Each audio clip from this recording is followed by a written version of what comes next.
नमस्कार। लोकसभा चुनाव 2024 की तैयारी शुरू हो चुकी है और आज करेंगे महाराष्ट्र की 48 लोकसभा सीटों का क्या गणित सामने आ रहा है, क्योंकि महाराष्ट्र में सियासी हलचल काफी बढ़ चुकी है और उसी बीच जो सर्वे के आंकड़े हैं उस हिसाब से महाराष्ट्र की 48 लोकसभा सीटों पर क्या कुछ आंकड़ा बन सकता है, क्योंकि काफी चौंकाने वाले आंकड़े अब बनते नजर आ रहे हैं। क्योंकि अब यहां पर एक तरफ इंडिया वर्सेस एनडीए की लड़ाई हो चुकी है, तो क्या कुछ आंकड़ा बनेगा महागठबंधन के बाद महाराष्ट्र की 48 लोकसभा सीटों का क्या चुनावी गणित सामने आ रहा है, क्योंकि 2024 में क्या पीएम मोदी यहां हैट्रिक की तरफ बढ़ेंगे या महागठबंधन की वापसी होगी। इसके लिए उत्तर प्रदेश के बाद महाराष्ट्र दूसरे नंबर पर आता है, क्योंकि उत्तर प्रदेश के बाद छोटा यूपी महाराष्ट्र को माना जाता है और जिसका से अब यहां पर बड़े बड़े बदलाव हो रहे हैं, सियासी घटनाक्रम भी देखने को मिल रहा है। तो क्या कुछ महाराष्ट्र में देखने को मिलेगा, क्योंकि महाराष्ट्र को लेकर यह सैंपल साइज 9600 लोगों की राय ली गई है और जो सर्वे के आंकड़े हैं वो ETG times now opinion poll के आंकड़े सबसे लेटेस्ट और ताजा सर्वे के आंकड़े आ रहे हैं, क्योंकि अजित पवार और शरद पवार के अलग अलग होने के बाद का ये सर्वे है। उस हिसाब से क्या कुछ आंकड़ा बन सकता है। विपक्ष एक साथ आने का प्रयास कर रहा है। 26 दल यहां पर शामिल हुए थे इससे पहले जो मीटिंग हुई थी, जबकि एनडीए में 38 यहां पर दल शामिल है। तो किसके दावे और किसके वादे में कितना दम है, जनता किसके पक्ष में जाएगी, महाराष्ट्र को लेकर 48 लोकसभा सीटों का सबसे लेटेस्ट सर्वे सामने आ चुका है। लोकसभा चुनाव में काफी हलचल है, लेकिन एक तरफ महागठबंधन बन रहा है जिसका नाम इंडिया दिया गया है, वही बीजेपी जो कि यहाँ पर एनडीए है और एनडीए में भी 38 से ज्यादा दल शामिल है। तो किसके दावे में कितना दम है। देखिए, जिस तरह से अब महाराष्ट्र में बड़ा उलटफेर देखने को मिल रहा है, कई बार यहाँ मुख्यमंत्री बदले हैं और क्या एक बार और मुख्यमंत्री बदलेंगे एक भी काफी महत्वपूर्ण हो जाता है। तो शिवसेना जैसी टूट यहाँ पर देखने को मिली है एनसीपी में और लगातार यहाँ पर काफी सियासी घटनाक्रम देखने को मिल रहा है। तो जिस कहा से अब यहाँ पर माहौल बना है, एक तरफ एनसीपी दो दल में बट गई है तो शिवसेना भी दो दल में बटी है। उसके बाद महाराष्ट्र में क्या तस्वीर बन सकती है 2024 को लेकर, यहाँ पर महाविकास आघाड़ी का सीट फॉर्मूला तय हो चुका था, लेकिन यहाँ सेंधमारी हुई है। अब शिवसेना जो कि टाकरे गुटे को 21 सीटें चुनाव लड़ने के लिए मिल रही थी, एनसीपी को 14 सीट, कांग्रेस को 13 सीट के लिए यह फॉर्मूला बना था। लेकिन 2024 के लिए बीजेपी ने जो रणनीति बनाई है उस हिसाब से क्या 350 सीटों का आंकड़ा भारतीय जनता पार्टी को मिलेगा, क्योंकि उत्तर प्रदेश के बाद महाराष्ट्र को छोटा यूपी माना जाता है। इससे पहले आपको बता दें कि बीएमसी चुनाव की भी तैयारी महाराष्ट्र में हो रही है और इसके भी आंकड़े बहुत जल्द आपको देंगे। लेकिन महाराष्ट्र के लिए जो ईटीजी टाइम्स नाउ नवभारत ने आंकड़े रखे हैं उस हिसाब से काफी चौंकाने वाले आंकड़े बने हैं। अंत में 48 सीटों का ओपिनियन पोल भी आपको दिखाने जा रहे हैं। तो कुछ सवाल यहाँ पर रखते हैं।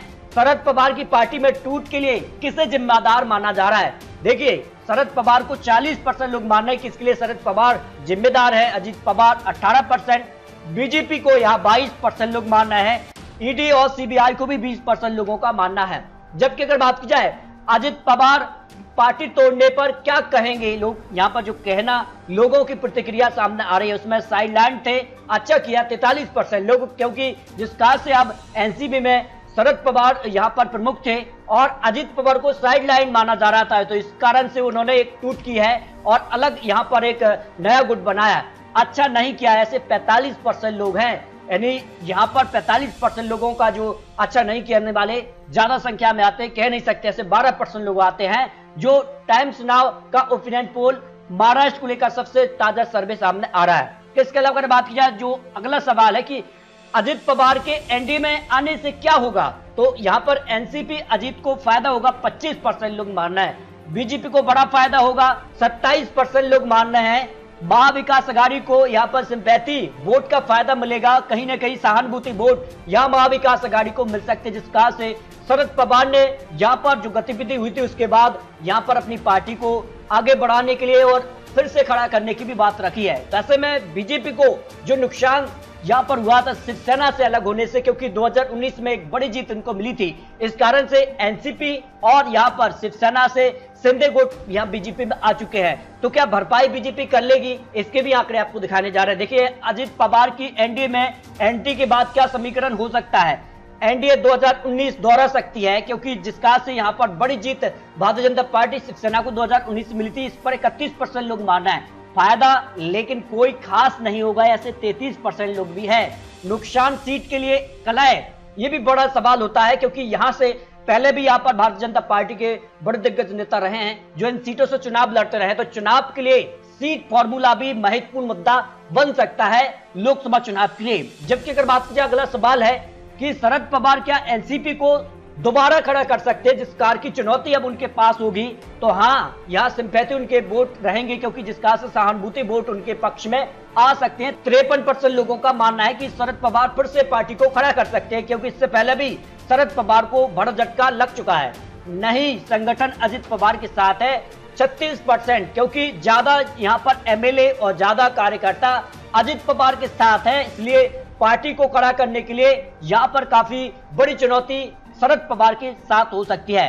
अनुभव लेकिन उम्र ज्यादा हो चुकी है, इस पर 11% लोग मान रहे हैं कि यहाँ पर अनुभव तो है लेकिन उम्र ज्यादा हो चुकी है। इसको लेकर भी अजित पवार ने दावा किया था कि अब उम्र ज्यादा हो गई है, अब कमान उनके पास आना चाहिए, इस प्रकार की यहाँ पर जो है खबर थी। लेकिन अगला सवाल जो है कि राज ठाकरे कह रहे हैं कि एनसीपी में टूट शरद पवार का सियासी ड्रामा है, क्योंकि जो घटनाक्रम देखने को मिला है इसमें कहीं न कहीं शरद पवार की सहमति से जो यहाँ पर माहौल बना है, इस पर राज ठाकरे का कहना है, क्योंकि एक बड़ा नाम यहाँ पर जो है राज ठाकरे का भी महाराष्ट्र में देखने को मिलता है। विधानसभा चुनाव हो या लोकसभा चुनाव के लिए एक अच्छा खासा वोट बैंक उनके साथ है।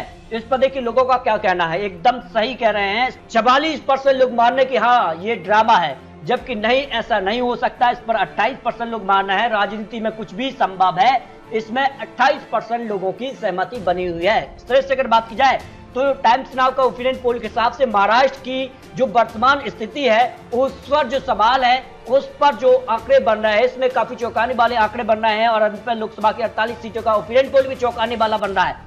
अजित पवार के एनडीए में आने से शिंदे गुट पार्टी पर असर पड़ सकता है। जो बड़ी खबर थी कि अगर अजित पवार सामने आ रहे हैं तो ऐसे में शिंदे गुट यहां पर नाराजगी देखने को मिल सकती है, कहीं ना कहीं मंत्रिमंडल को लेकर भी आपसी तनाव देखने को मिल सकता है। इस पर देखिए सवाल क्या आ रहा है कि असंतोष बढ़ेगा, 27% लोग मान रहे हैं। शिंदे के लिए बड़ा खतरा हो सकता है, 42% लोग मान रहे हैं। कोई असर नहीं होगा ऐसे 31%, क्योंकि अब यहाँ पर और नेता आ रहे हैं तो कहीं ना कहीं मंत्री पद भी बटेंगे। इसके अलावा यहाँ पर सीट फॉर्मूला भी काफी महत्वपूर्ण होगा लोकसभा चुनाव के लिए, तो यहाँ पर कहीं ना कहीं बड़ा उलटफेर देखने को मिल सकता है। देखिए काफी कुछ घटनाक्रम देखने को मिला है। और अगर बात की जाए तो बीजेपी इसके लिए क्यों रणनीति तैयार करी है? 2019 चुनाव के लिए भारतीय जनता पार्टी को यहाँ पर जो है करीब 41 सीट मिली थी 48 सीटों में से। इस कारण से भारतीय जनता पार्टी जो यहाँ पर उनको नुकसान शिवसेना से अलग होने का हो रहा था, उसकी भरपाई करती नजर आ रही है। जबकि अगर बात की जाए जो ओपिनियन पोल सामने देखिए महाराष्ट्र लोकसभा चुनाव के लिए वोट शेयर की बात की जाए 2004, 2009, 2014, 2019 के लिए, तो बीजेपी का वोट शेयर 2004 में 22% था, 2009 में 18%, 2014 में 27% पहुंचा और 2019 में भी करीब 27% वोट शेयर पहुंचा। जबकि कांग्रेस 23% 2004 में, 2009 में 19%, 2014 में 18% और 2019 में 16%, यानी कांग्रेस के वोट शेयर में गिरावट देखने को मिली है। जबकि महाराष्ट्र में भारतीय जनता पार्टी का वोट शेयर लोकसभा चुनाव में बढ़ा है। जबकि एनसीपी की बात की जाए 2004 में 18%, 2009 में 19%, 2014 में 16% और 2019 में 15%। इस कारण से माना जा रहा है कि कहीं ना कहीं एनसीपी को फिर से खड़ा करने के लिए अजित पवार ने एक बड़ा कदम उठाया है। इसमें वोट शेयर में लगातार गिरावट एनसीपी में देखी गई है। शिवसेना की बात की जाए तो 20% वोट शेयर 2004 में, 17% वोट शेयर 2009 में और 2014 में 20% और 2019 में 23% वोट शेयर बढ़ा है। शिवसेना का वोट शेयर बढ़ रहा है और यहाँ पर जिस कारण से एनसीपी का वोट शेयर कम हो रहा है, इस कारण से यहाँ बड़ा उलटफेर देखने को मिल रहा है। अगर सीटों की बात की जाए महाराष्ट्र को लेकर 2004 से लेकर 2019 तक, तो बीजेपी 13 सीट 2004 में थी, 13 सीट 2009 में, 23 सीट 2014 में और 23 सीट यहाँ पर 2019 में। यानी भारतीय जनता पार्टी करीब यहाँ पर 23 का आंकड़ा मिल रहा था, लेकिन कांग्रेस के लिए 2004 में 13 सीट, 2009 में 17 सीट, 2014 में 2 सीट और यहाँ पर 2019 में 1 सीट पर सिमट गई। एनसीपी 2014 में 9 सीट, यहाँ पर 2009 में यहाँ पर 8 सीट पर और 2014 में 4 सीट और 2019 में भी 4 सीट। इसी तरह से शिवसेना की बात की जाए 2014 में 12 सीट और 2009 में 11 सीट, 2014 और 2019 में 18 सीट पर रही। तो ऐसे में कहीं ना कहीं माना जा रहा है कि जो शिवसेना की 18 सीटें थी, इसकी भरपाई भारतीय जनता पार्टी क्या कर पा रही है, ये काफी महत्वपूर्ण हो जाता है, जिसका से अब आंकड़ा बन रहा है। तो इस तरह से महाराष्ट्र को लेकर जो ओपिनियन पोल 48 सीटों पर सामने आ रहा है, times now Navbharat opinion poll के साथ सबसे लेटेस्ट आंकड़े जो आ रहे हैं उसमें वोट शेयर की बात की जाए तो एनडीए को करीब 44% वोट शेयर जा रहा है। उस हिसाब से 25 से 29 सीटें भी जा सकती हैं, यानी जो 41 सीटें 2019 में मिली थी उसकी अभी भी भरपाई करने में भारतीय जनता पार्टी कहीं ना कहीं यहाँ पर जो रणनीतिक तय काम कर रही है। लेकिन ओपिनियन पोल के हिसाब से करीब 30 सीटें मिलती नजर आ रही हैं।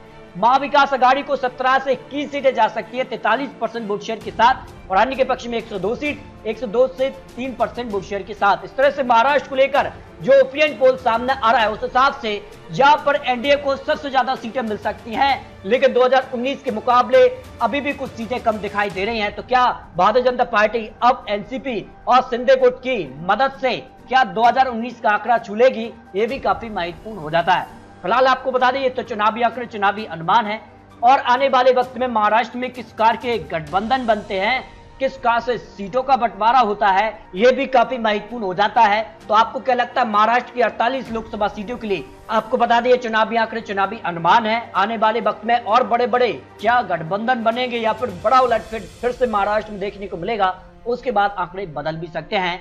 लेकिन उत्तर प्रदेश के बाद महाराष्ट्र को छोटा यूपी कहा जाता है, तो किसका जादू यहां चलेगा यह भी काफी महत्वपूर्ण हो जाता है। तो मिलते हैं दोस्तों और लेटेस्ट और महत्वपूर्ण विश्लेषण के साथ, तब तक के लिए जय हिंद, जय भारत।